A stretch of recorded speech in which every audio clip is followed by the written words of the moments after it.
members of industry, friends from the media, and ladies and gentlemen. Let me at first welcome you to Wings India 2022. It indeed is a landmark moment for us, for each one of us who has gone through a period of tremendous trial and tribulation over the last 2 years, personally as well as professionally. But it's very encouraging to note that we have emerged. And not only have we emerged, but we have emerged stronger. We have emerged fitter, and we have emerged ready to face both the challenges and the opportunities that present themselves before us. Wings India is the largest civil aviation conference in the whole of Asia. And it's apt to say that it is housed in the fastest growing civil aviation market today in the world. I must thank at the outset both my ministry as well as FICCI for coming together painstakingly over the last couple of months to be able to put together such a historic event at Begumpet Airport in the state of Telangana. Whilst we celebrate Wings India 2022, it is also a watershed moment in our country's history, because we are celebrating the 75th year of India's independence, Azadi Ka Amrit Mahotsav. And it is only apt that when we celebrate Azadi Ka Amrit Mahotsav, the 75th year of our independence, that our Prime Minister has taken a historic step of pushing forward the agenda that will drive India in the Comity of Nations. And that agenda is the agenda of Gati Shakti, a twin-pronged initiative where we give Gati, i.e. light speed, along with Shakti, which is the power of light. So it is the synergy of both these elements, speed as well as power, that is going to drive India in the decades to come. And therefore, the $1,400 billion initiative in the area of infrastructure, covering roads, covering civil aviation, covering railways, covering power, covering telecommunications, across the umbrella of infrastructure to power India in her 75th year. And therefore our mission, our target is 75 onwards, 75 to 100 years, where we want to see the emergence of a new powerful India. And in that perspective, civil aviation has an extremely important role to play. And why is that? It is an industry that is integral to any nation's development. I said this in Parliament 2 days ago, and I repeat that today before you. There was a time in India 20 years ago, 3 decades ago, where only economic growth centers would require the building of an airport. But today, ladies and gentlemen, that paradigm has been turned on its head. It is the building of airports, the building of infrastructure that powers economic growth locally, countrywide and globally. It is like when you drop a stone into the ocean. That dropping of a single stone creates ripples that are felt miles apart. And that is the ability and the capability of our sector of civil aviation. The fact that we have an economic multiplier of 3.1, which means that every dollar invested in the area of civil aviation yields economic output of $3.1. And so therefore, when you have an economic multiplier, you also have an employment multiplier. And that employment multiplier, for each facility that is created, like this one in Delhi, the world-class international airport in Hyderabad, the one in Bangalore, the one in Mumbai, the one in Delhi, and so many other in Tier 2 and Tier 3 cities.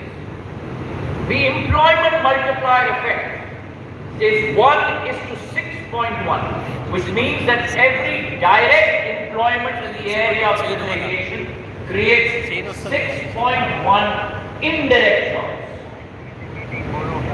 And therefore, both in terms of output and in terms of employment,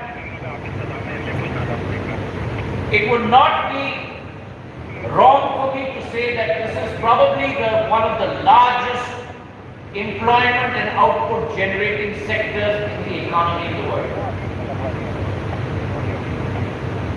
And we have gone through a tremendous time of change, of metamorphosis in this period of COVID. In 2013 and 14, we had 67 million travelers in India. In 2018 and 19, in a period of 5 years, we doubled that to close to about 140 million. But then we got hit by COVID, as did the rest of the world.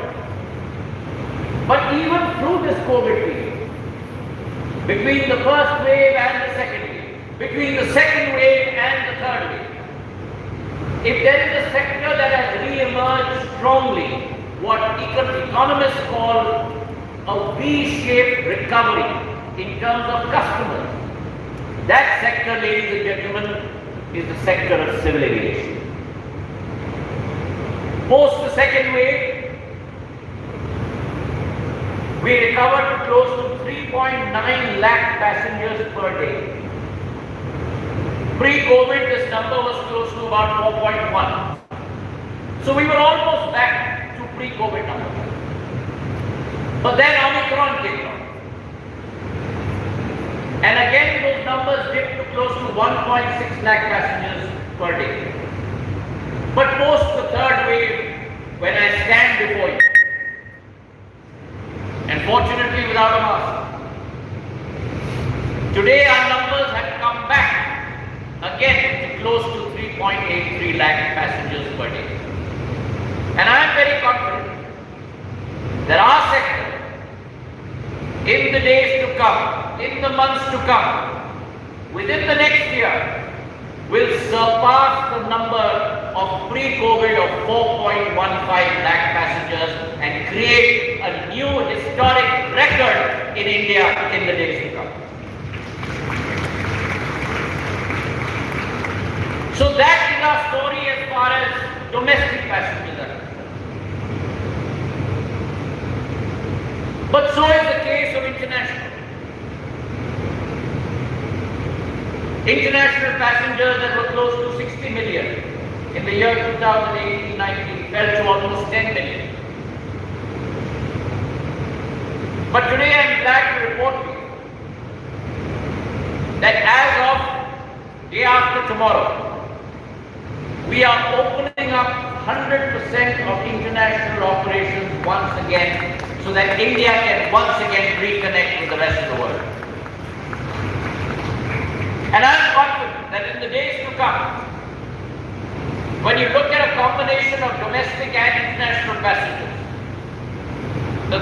put in India, which was close to 344 million passengers in the year 18-19 prior to COVID.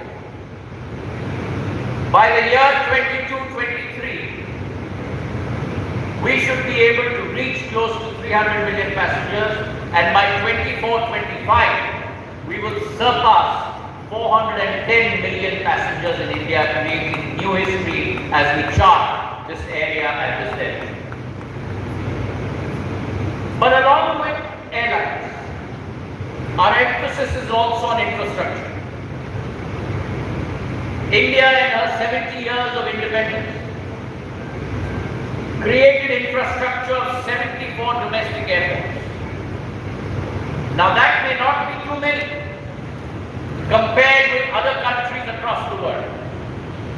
But in the last 7 years, it has been the Prime Minister's thrust.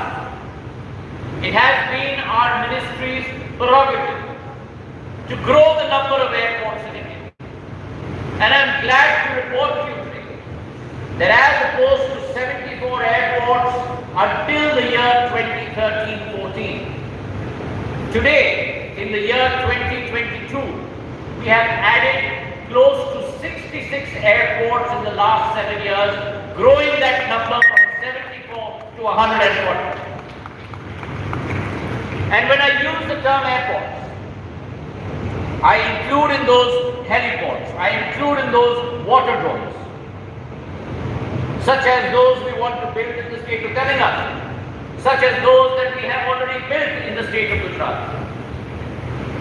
And it is our target that in the years to come, this number of 140, by the year 2024-25, we will grow this number from 140 to 220 airports, waterdromes and heliports in the days to come. So India is looking at a tremendous expansion. Expansion in the area of airlines, expansion in the area of airports, and therefore fleet augmentation is also important. A country that had a fleet of only 400 aircraft in the year 13-14 has grown to a fleet of 710 aircraft in the last 7 years, an addition of almost 310 aircraft. And we intend to add at least 110 to 120 aircraft per year as we go forward. It has been my thrust, it has been my urging to our airline operating companies that along with a thrust on narrow-bodied aircraft, we must also increase our fleet of wide-bodied aircraft. Because according to me, it's not enough connecting all points in India. We need to connect the world to India. And in that initiative, the Indian flag carrier must remain supreme and fly high by increasing their long-haul aircraft to touch every corner of the globe. So while we talk about international operations, while we talk about domestic operations, while we talk about our airport expansion initiative, our airports in India are second to none in the world. They are the first among equals. Delhi Airport today has a throughput of 70 million passengers a day. Bombay, Bangalore, Chennai and Hyderabad between 25 to 50 million passengers a day. We are building a new airport in every metro. The second airport for Delhi is coming up in Jewel.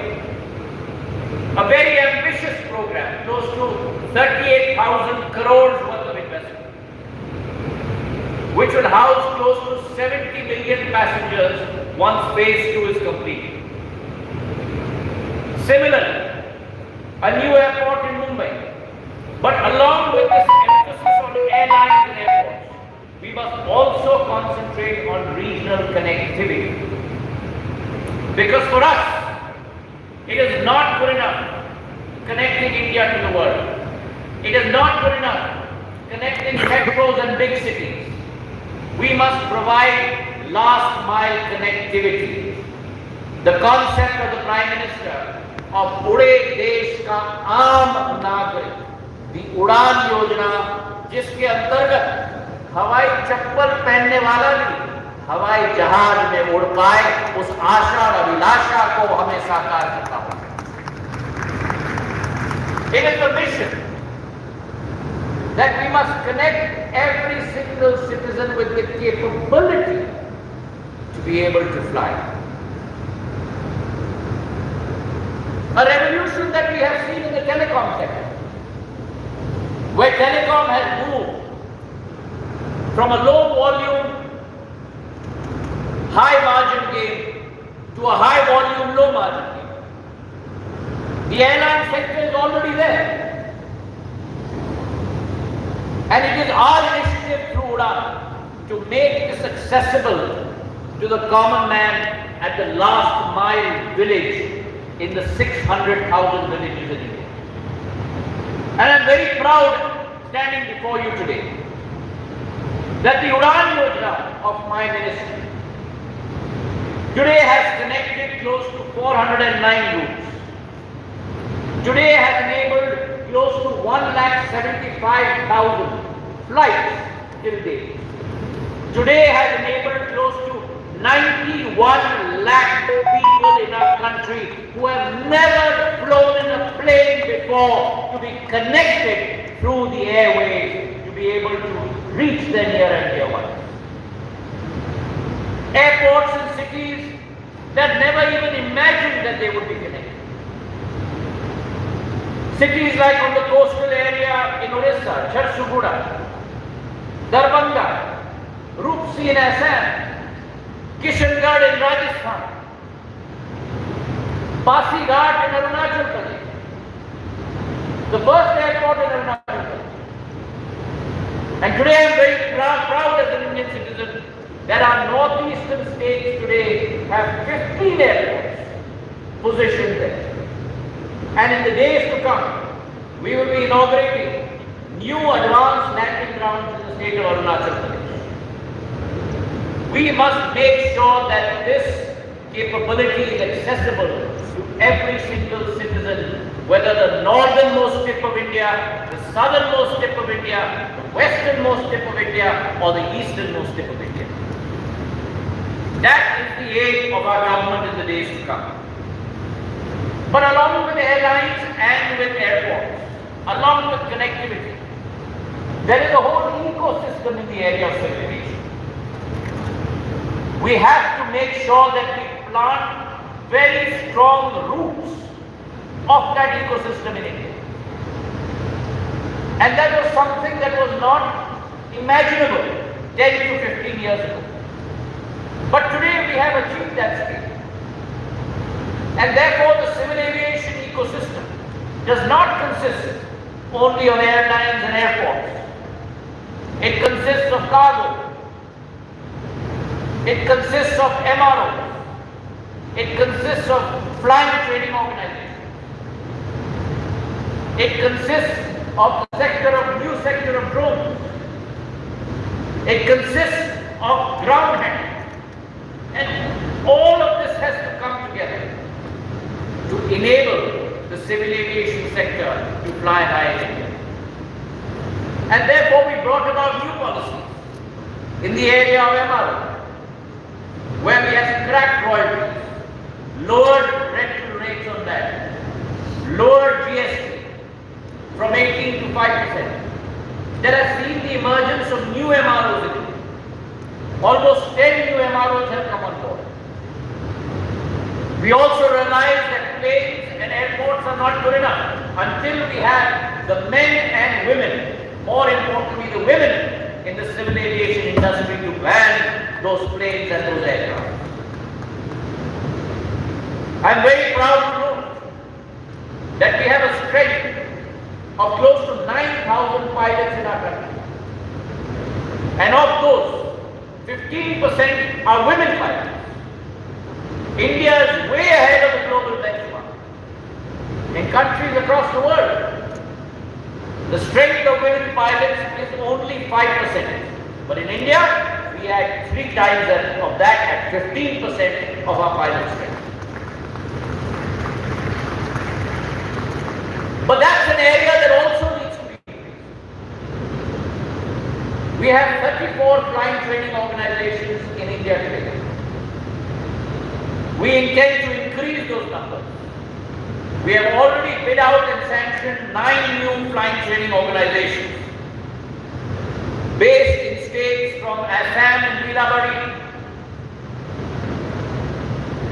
to Kalburgi to Khajuraho, across multiple states. And in the days to come, we are sanctioning another 15 FPOs from Cooch Behar to Tezu to Jharsuguda to Deoghar to Meerut to Kishangarh to Hubli to Kadapa to Bhavnagar to Salem, across the length and breadth of India. And along with MROs and FPOs, the new sector of drones that my friend Reddy Saab talked about, that our long session yesterday on drone policy. We believe that the time has come that India has to be a global leader and not a global follower. And the area of drone presents that opportunity in India, where the government has taken the first landmark step, the rapid step, where generally governments are criticized for latency. It gives me a great sense of pride that our government under the leadership of Prime Minister Modi and his thrust, his personal thrust on the area of drones, we not only released a new policy late last year, but within 3 weeks of the policy being released, we released a PLI scheme, a productivity linked incentive scheme for the area of drones, a sector which has revenues of only 60 crores, close to only $8 million. A PLI scheme has been released for that sector, close to 2 times the revenue of manufacturing, close to 120 crores in the next 3 years. And along with that PLI scheme, we had promised you that we will release an airspace map within 30 days. And yes, ladies and gentlemen, Government of India and the Ministry of Civil Aviation, along with all 9 ministries and state governments, released that airspace map within 30 days to enable the sector to take off. And along with that airspace map, the frameworks, the logistical policies that are required were released. I believe that government's role is threefold in any emerging sector. The first is policy making. The second is creating incentives. The third is creating demand. And in the sector of drones, we have done all 3. We have released policy, we have created incentivized networks and policies, and we have also created the demand. Because 8 or 9 ministries of the government, the Ministry of Agriculture, the Ministry of Petroleum and Natural Gas, the Ministry of Mining, the Ministry of Panchayati Raj with land records, have been tasked with the responsibility of using drones for every possible requirement across the length and breadth of India. So we see this as a new opportunity for New India. And along with drones, I believe that helicopters also require that impact, which is why we've come up with a new helicopter policy, where all TNLC and RNFC charges have been scrapped, where land rates for hangars have been reduced, where 3 dedicated corridors have been put in place for pure helicopter traffic, where we have ensured that we try and bring about HEMS, Helicopter Emergency Management Services, on India's national highways, along with the Ministry of Road Transport. And therefore, there is a multi-pronged approach for our sector, an approach that will see this sector rise to new heights, which is our commitment in the days to come. We have a long way to go. Our penetration today is close to about 8% only. In a country of 135 crore people, we have only about 14.5 crore people that travel by civil aviation. But I believe that today's civil aviation is going to be tomorrow's railways in terms of transport in our country. That is the potential that we need to tap. But that can only be possible if we all work together in unison. And my ministry, let me assure you, intends to work with you as a constructive collaborator and not a restrictive regulator. We do not believe in square tables. We believe in round tables, where we are just an equal stakeholder along all of you to make sure that we make this sector successful. So we are here to serve you. We are here to ensure your success, because in your success, ladies and gentlemen, lies the success not only of this ministry, but lies the success of our country at large. Thank you very much and good day.